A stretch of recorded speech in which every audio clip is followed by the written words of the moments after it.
He's trying to ask me what blue button is. Okay. Well, where are you in the right place? Did you work blue on purpose? Oh my.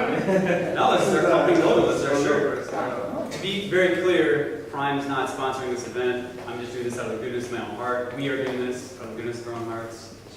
So, yeah. Health Hackers is what's hosting this. That's a new event, or a new group that we're doing. So, just conjured into existence like 2 weeks ago because I wanted to tell people about Blue Button and I didn't want to do it under the guise of Prime. Basically.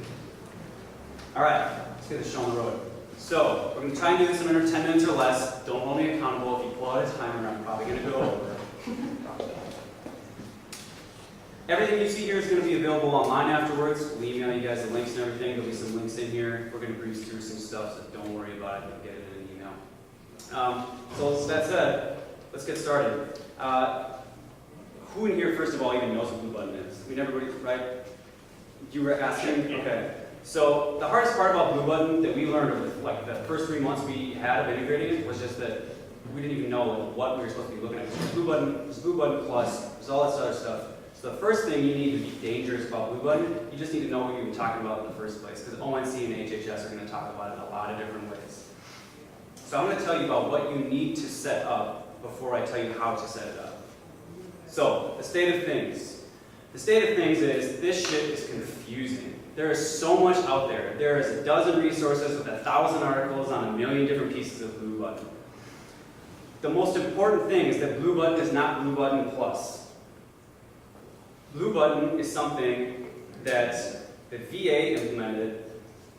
Blue Button Plus is the nationalized effort that is now going forward for Blue Button.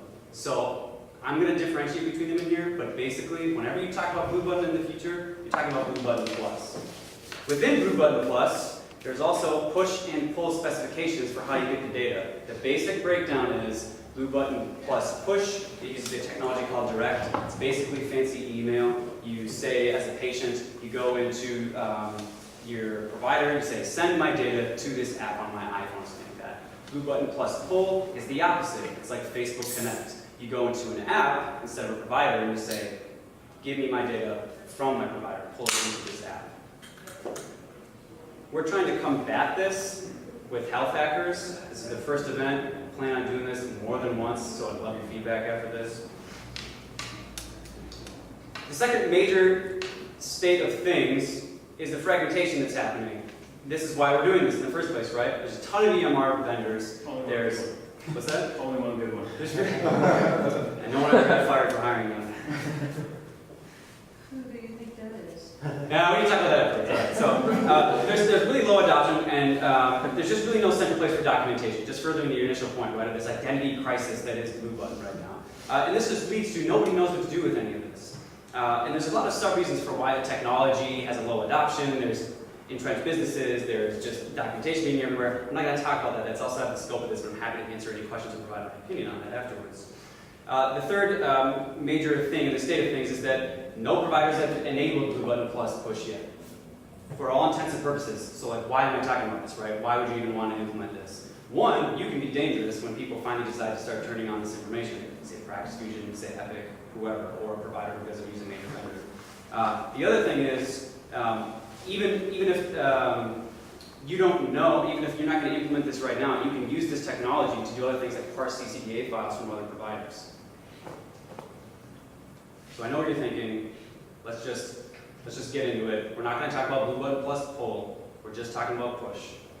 So let's move right into it. There are a few key pieces to setting up Blue Button Plus push. Just to reiterate, we're talking about Blue Button Plus push. Setting up Blue Button means setting up Blue Button Plus means setting up Blue Button Plus push. I know I'm hammering this a lot right now, but I don't know the level of experience of this in the room, and I remember this was a very strong pain point for us going through this, and we hear this a lot. So, without further ado, let's get into talk about setting up Blue Button. Let's get you dangerous. You're not going to set up Blue Button. You're just never going to do it. You're going to set up Blue Button Plus. Okay? Blue Button is just VA. Blue Button Plus is what you're going to set up going forward. Blue Button, just to reiterate for maybe not everyone who knows this, Blue Button is a way to download your data. Only the VA uses it. If you ever go to the VA site and you look at Imholte, which is their patient portal, you can maybe figure out on here how to download your data via Blue Button. There's actually 2 different Blue Buttons on this page. The one that's now in a red circle is the one that you would click to start the process of downloading your data. There's about 4 more steps after this. It's pretty painful. But you can download it. That's just Blue Button. That's just to download your data. Blue Button Plus is an enhancement to the Blue Button spec that says you can transmit your data as a patient. You can transmit it from the provider to whatever app you want. You can also still download it, just like in Blue Button. There are actually 3 steps to Blue Button Plus push, not 4. We're going to get ready, but I'm going to hand this over to Owen. And Owen's going to talk about the direct side of things. Yeah, so push being like an email, it basically has a technology stack that's like an email server.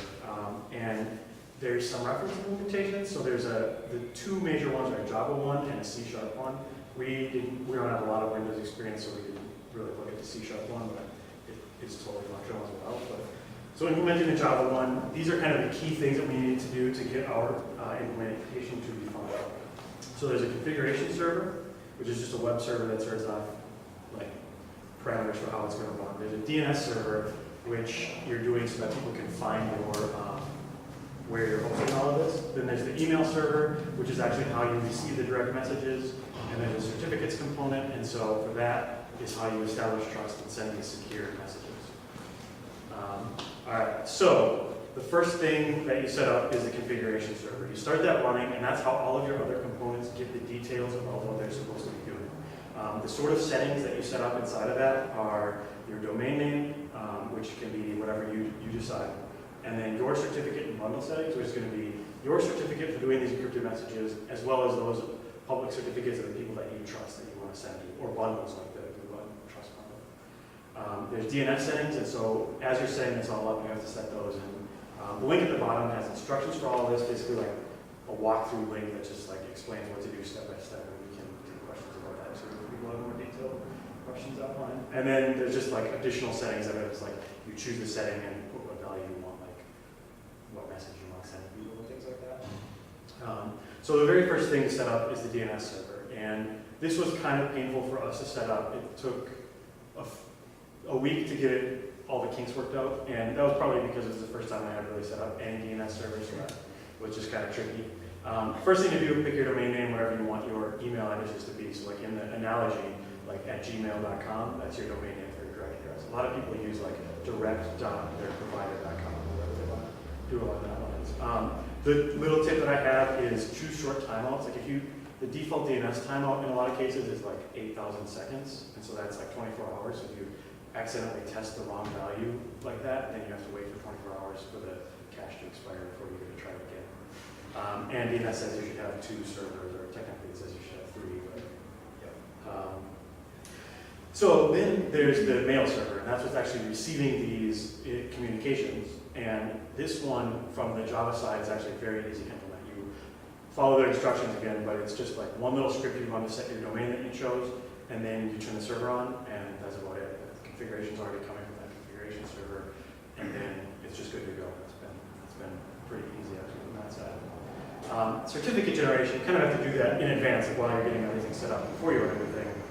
There's tools that you can just plug in your fields, like what your domain is, what your email, and your contact information. You create these certificates, and then you import them into your own server so it knows how to send encrypted messages. And then this siteenv.org webpage has their own direct server that's like their server that's running in like a sample environment. You can go plug in your certificate that you just generated right into there, and then that can send messages to your server. This lets you test it very easily. Without that, I don't know if we would have gotten this actually run. So that's very handy. And then once you know that it's working, you submit it to the trust bundle, which there's a few different versions of the trust bundle, but this is kind of what sets Blue Button apart. So direct messages are part of something that comes from just ONC and meaningful use standards and things like that. There could be many different ways to handle direct messages, but finding out which servers to use and trusting those servers is done through the trust bundle, which is where everybody puts their certificate in and they can kind of handshake together. So secure.bluebuttontrust.org has a few different bundles. They have like a pair for testing and a pair that I'm just telling you these. They don't really call it anything special. And then they have provider and patient in each of those. And we're feeling patient is for consumers kind of picking up like consumer-facing apps. Provider is for what you're thinking of as a healthcare provider. Technically speaking, it doesn't really matter which one you choose because both of those can send and receive messages. They have the same equivalent functionality. So from there, then the messages come in and you deal with them through a variety of mechanisms. Give that back to Tyler to explain those. Just a reminder, there are 3 steps. We're 2 steps in right now. This is the 3rd step. This is parsing the data. You have a couple options here. You can either roll your own solution, and when I say roll your own, I mean you're going to take the XML and you can choose to do whatever you want with it. You can choose to do how you want to do that. I'm going to tell you right now, you're not going to want to do that. The correct answer here is to use bluebutton.js. Has anyone in this room heard of bluebutton.js? No. William, thank you. Because I don't shut up about it every day. So bluebutton.js is a GitHub repo. It is the best way to parse Blue Button Plus data, hands down. Here's why. If you just roll your own solution, you don't know the medical codes, you don't know Snowbite codes, maybe you know Snowbite codes and Owen and everything. You probably don't also know the medical fields inside of all the CCD files, C32 files, CCDA structure. bluebutton.js is already taking care of all that. It's pretty great. So whether you want to display the data or you want to store the data, use bluebutton.js. Now the trick in there, right, is if you want to store the data, bluebutton.js is JavaScript. That means it's client side. So if you want to do the server side, set up Node.js. As of about a month ago, bluebutton.js repo maintainers, which are some of the presidential innovation fellows. So it's like Tom Black, Josh Mandel, if you guys know any of those guys, as a part of ONC and HHS. They added the ability to use Node.js. So basically the way it looks is you get the data, if you just want to display it, hey, pass it over to a browser, use bluebutton.js. It's literally as easy as like you pass the XML into a JavaScript object, we say bb.allergies, bb.demographics. It displays it right on the page in the JSON blob. It's beautiful for formatting. If you want to do it server side, you just set up a Node.js, which is what we did, for example, because we ended up storing this data. You set that up server side, and then you just run bluebutton.js server side. And then you store it, we use Django, so we pass it over to Python. That's some of our proprietary stuff at that point, but it's pretty trivial to set up, because this does a lot of magic for you. So just to reiterate, the 3 main steps are you set up a direct server that allows you to be able to receive the data. That doesn't mean you're actually going to receive data if you set up a direct server. That's Java, or there is a, just say C# option.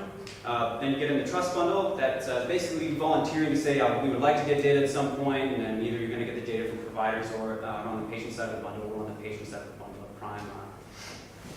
And then 3rd step is use bluebutton.js to either display or store data. And you can use Node.js on that server side if you want to store the data, Python, Ruby, whatever, to actually store it in your database. Those are the 3 steps. I'm not going to go into a couple more things that we didn't talk about here. The first is encryption and security. Here's the takeaway. Just do it. Just add encryption, right? You should already be over SSL, enable security. That's out of the scope of this, but Owen and Will are happy to entertain any questions for you guys after this. The other thing is, obviously, we didn't talk about Blue Button Plus poll. I mentioned that a little bit earlier. I'm going to get on my opinion hat here for a second and just say Blue Button Plus poll is the way of the future if it's the thing that we could implement in any case. It's a REST API. It's OAuth. It's just like adding Facebook Connect or Twitter Connect to your site. It's the way to go for sure. We don't actually even know enough about Blue Button Plus poll yet to have implemented it because the spec, while it looks finished, is not entirely finished. Again, I don't want to get any more into that right now, but I'm happy to answer questions after this. Thanks for your time. I'm Tyler. That was Owen. We're both at a company called Prime. More importantly, this event was put on by Health Hackers, which is a new group we just started. We're going to do some more of these meetups in the future, and probably this one a couple more times too, I think. And thanks to WSGR, obviously, for hosting this. They have a lot of great services here. They actually, this is a co-working space. I don't know if you guys knew that, so they do a lot of cool stuff, a lot of great meetups. And you can find Health Hackers at healthhackers.sf, and then there's a GitHub repo that I set up that's just got a bunch of resources. So we're adding a Meaningful Use Stage 2 cheat sheet for everything, a whole bunch of other really helpful resources that's just like enough to keep you dangerous. That's what we're all about, just make you dangerous when we talk about this stuff. So that's it. Thanks for your time, guys. Thank you. Any questions? We can easily turn this into more of a just open format. I'm happy to stand up here and entertain questions at the podium too. Yeah, I wish I could give it that. You chose before you knew be cool. Yeah. Yeah, any questions, guys? All right. Well, feel free to grab more pizza, cookies, soda. You can hit us up anytime on Twitter or email. We got our emails on there. And do you have a question? No, it's actually. Oh, yeah. And we'll send this, Just looking at the time. it's just our Google Doc that we'll send out to the group, we'll send an email with that, we can get all those links. Yeah. So when is the real meat of this? I mean, I've heard like early 2014, but when does the real meat of this kind of throw down? Well, It's going to be a function of maintenance. really, I would say so, yeah. Because stage 2, although it does start in 2014, delayed, but Yeah. it starts in 2014. There's still the question of, are any of the vendors actually going to turn this on? And we And have enough people out there that they have. It becomes real, at least for some people, on January 1st. either way, like I was saying too, this is going to give you the ability to parse CCPA XML files, for example. And we're adding, I say we because I'm actually also contributing on Imholte.js now too. We're adding functionality to parse C32 files. So even if you didn't end up setting a direct server up, for example, you could use Imholte.js to just parse any of those files. So if you want to ever take any files on your system, it's just easy to implement C32. Be good to have. But either way, stage 2 says a lot of the requirements that this is going to help with. And providers are already banging on the doors with vendors. I don't know if that's fair to say, but It looks like people are, so if you go look at those trust bundles, you can see in the test sample, there are about 20 companies in there doing some different focuses. And then if you go to the, what I'm calling release version, there's 5 or 6. And then there's 50 different reviews. So it seems like people are transitioning, if they transition from test to release in a consistent manner, most of those people move over then, it seems like they'll be. Is there a competition? Another type of specs coming out that would challenge Blue Button? Or is it just Blue Button or a bunch of private solutions? Well, the direct server protocol stuff is all pretty well decided. And I mean, there are these like, the pull implementation might be coming down the road that would be a different way to go. But for the trust bundles, you're allowed to negotiate that however you want. So if you just want to go person to person or business to business and choose who you trust, that you can do that. There's a couple other like bundles that that do exist. That I don't know the names, but if you can have me, I can you really check do them out. Yeah, but both like, ways, right? Yeah. You can say we're going to go into the trust bundle, but you can still not accept other organizational certificates except on a one-by-one basis. Or you could just not even get into the trust bundle, and then you could say, we'll do a one-off thing with each different provider or patient solution and just get their organizational certificate. So you don't have to be in the trust bundles. And that's one of the reasons why I would also say that pull is a better solution. Because Blue Button plus pull relies on registry endpoints. There's like centralized registries that haven't been set up yet, which will provide a list of all the providers. And then you just basically, it's beautiful. From a developer's perspective, I used to be a product manager at a startup in San Francisco, and from every perspective I can think of, business, product, dev, it's just a better solution. It's easier, it's more dynamic. To break it down to the simplest tax, Blue Button plus push. Like, think of how you get a user to push their data to you, right? It's basically you say, go enter your direct address at your provider. That's a 4-step process you don't know. They don't even know if they can do that. Blue Button plus pull are already in your app or your solution, and you just say, just like Facebook and Twitter, you say, just enter your credentials, and push it over, get the data, come back. It's all completely dynamic. So when you say 2 DNS servers, like, what's that all? It's basically just like when you have name servers and people start looking up where your servers are, it's just one of the recommendations or requirements of name servers. Like, there's always something that's going to 2, so in case. Oh.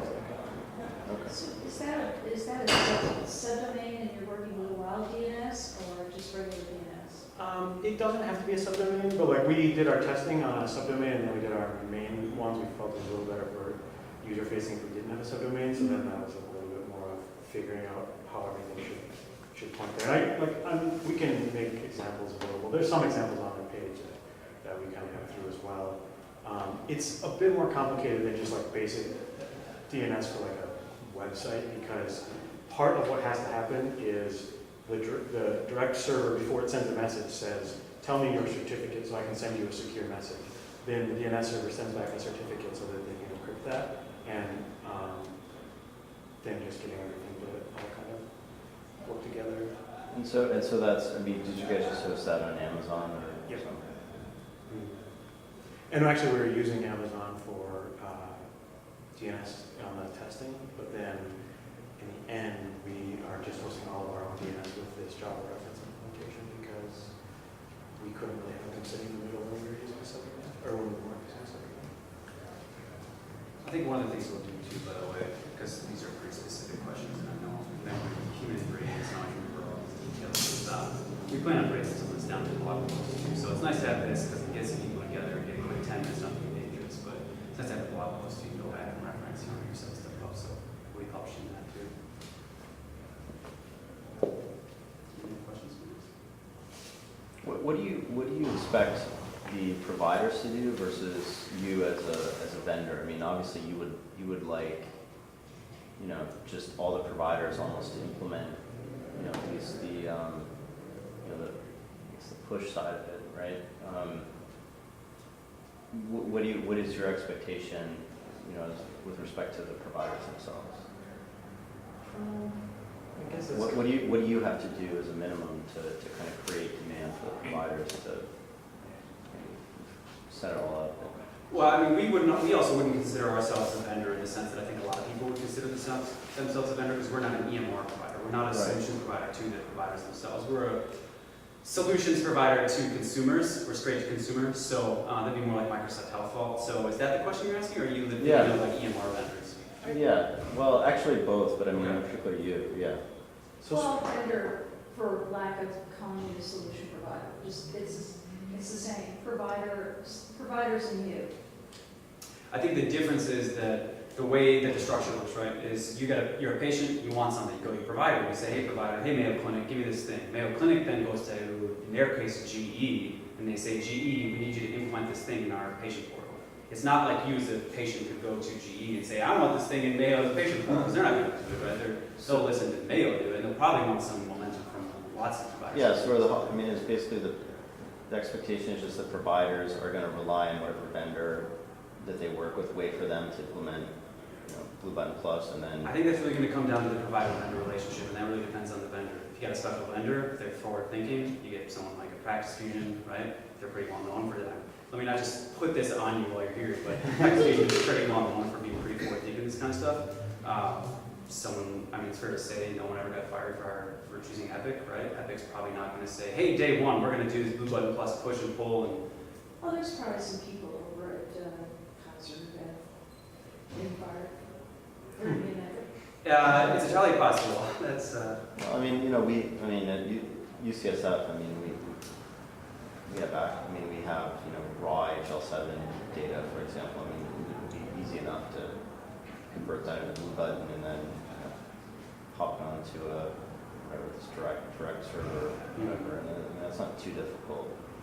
no, I think it comes From a from roadmap of how it develops, I think we're banking on two things. One, people will make it available because they're complying with regulations, and two, we're going to make Prime so good that people will start not coming to your practice if you don't make it available so they can. Is that right? I would agree with that. I would say that's the edge you can have as a solution provider too, certainly, is that you can make that just, you know, they want it so bad, right? That's the John Dillinger effect. Well, Someone says, we're not going to do this yeah. unless you do this. That's been the classic PHR thing, is what's the experience or killer app that is going to draw everyone to it and create all the push and pull. There's a lot of great questions.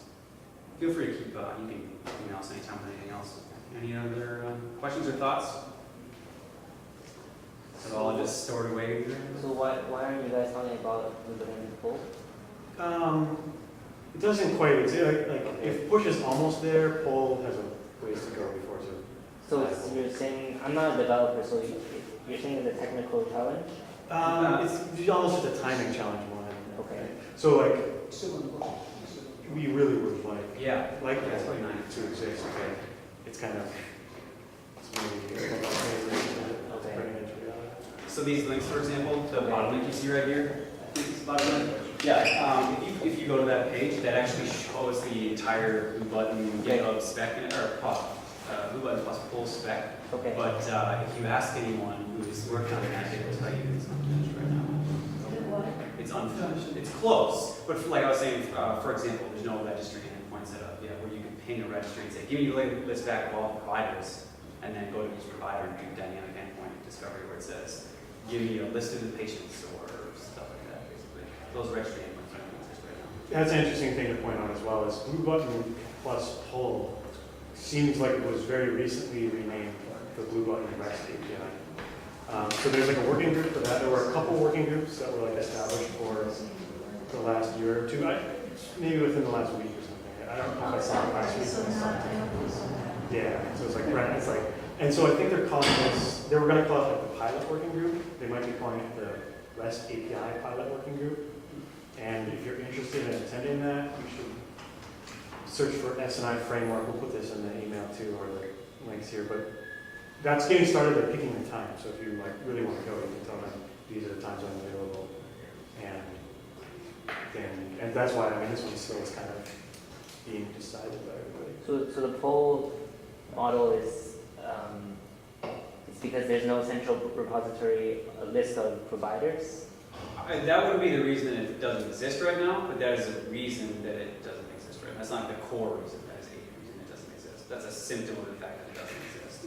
The reason Blue Button Plus Poll doesn't exist right now is because it's just, it was something that, there's a lot of insider baseball, right, in health IT in the government, and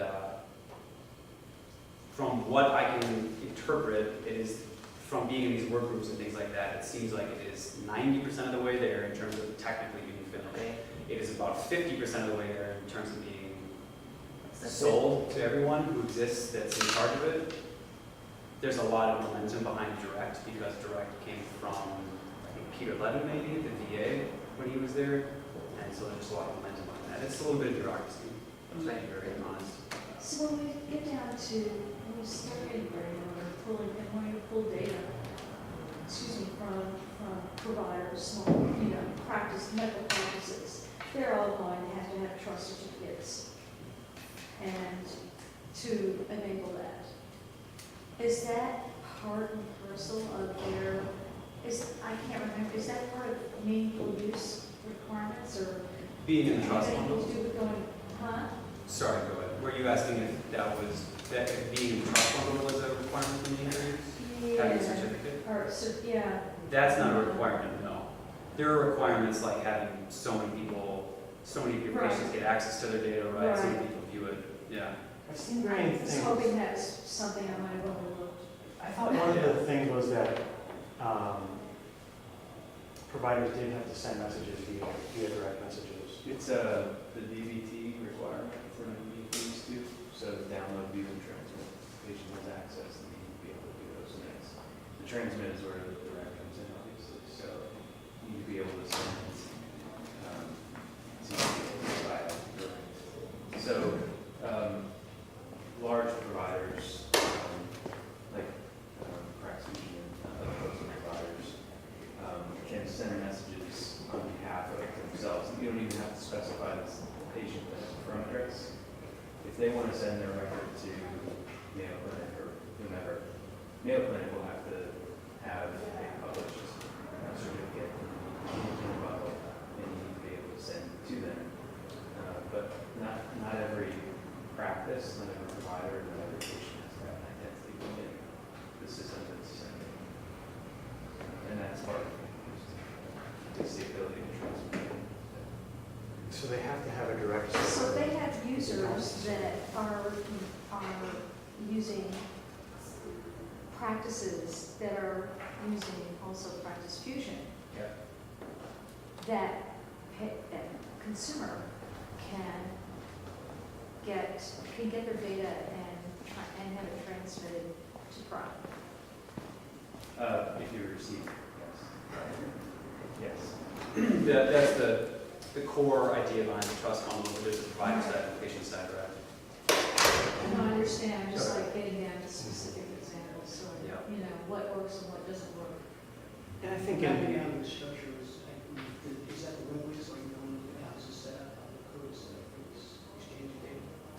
For the direct side or the blue button JS? The direct side. Yeah, those slides right in the middle had a few links in terms of like there's some that are high level, like this is what it is and this is kind of roughly what happens. And Oh, then, yeah, okay.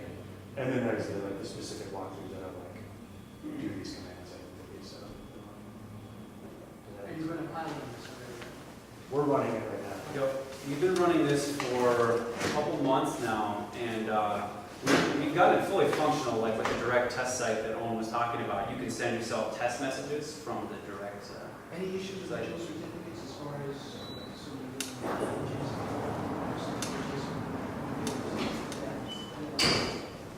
that kind of stuff? That we're working, it hasn't been tested, but they're basically like email messages you can attach wherever you want. Yeah, so you could attach DICOM stuff on there. I don't think we've ever seen any of that though. No, it's always just been CCDA files for the most part. Might even be able to encode images into CCD. Because one question I had in these codes is like, okay, what if I got an X-ray of the patient's liver cells? And I want to send it to so-and-so. I want to be sure to say, yeah, this is so-and-so, just a little scanning. Right. Oh, maybe you should have been here for a meetup last week. Really? Somebody else's meetup. There was a guy who's basically pitching that exact. He's creating that company. See if I can dig it up. Please. Yeah, definitely. But this would certainly work for that. Like the direct And then can I, servers. is there code in here I can work with to see what I can do? Yeah. No, I mean, basically everything is effectively open source. Like the direct server, you literally download, it's like a 200 meg Java server that you download, and you've got all the code, and you just run it locally. Okay, cool. Yeah. I mean, I had to recompile the DNS part a Yeah, handful of yeah. times to figure out exactly what was going on. But, you don't necessarily need to know. One other thing too, since we're not actually the official, like we're not from ONC or HHS, right? We're just for Prime. The guys from those organizations just rekindled the Blue Button Dev Twitter account. And so now there's a Google group, groups.google.com, just search for Blue Button Dev, Blue Button Dev Twitter account. They're starting to get more momentum behind this stuff again. That's one of my nitpicks is there's not enough community development. It takes us to come here and talk about this. So, I mean, fire as many questions as you can at them, because they're starting to listen more now. They love getting questions like this. That's every single time I talk to those guys, I say, what else? What else do we need to know? What else can we get to move this forward? So, Here's what he wants to. yeah. Could you throw the group in the Twitter photo? Oh, yeah. I'll put them on the slides and I'll send you the file. Yeah. Yeah. Any other questions, guys? It's probably enough for one night. All right, thanks again. Thank you. Thank you.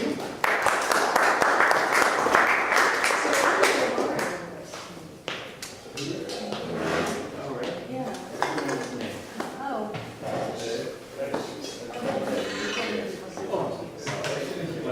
Okay. And my brother was actually. He taught us doing a lot of Consortium for getting medical products. Yeah. Actually, not really at all. About a year ago, I was thinking about it, and specifically topics I think to kind of social education, so part of it was that we just have not really. So we can go home. Some members of the family get a call, another one who read it, kind of communication gap that was happening. That's what we're like, well, pull that out, every result. I didn't know what to do. Often one by one,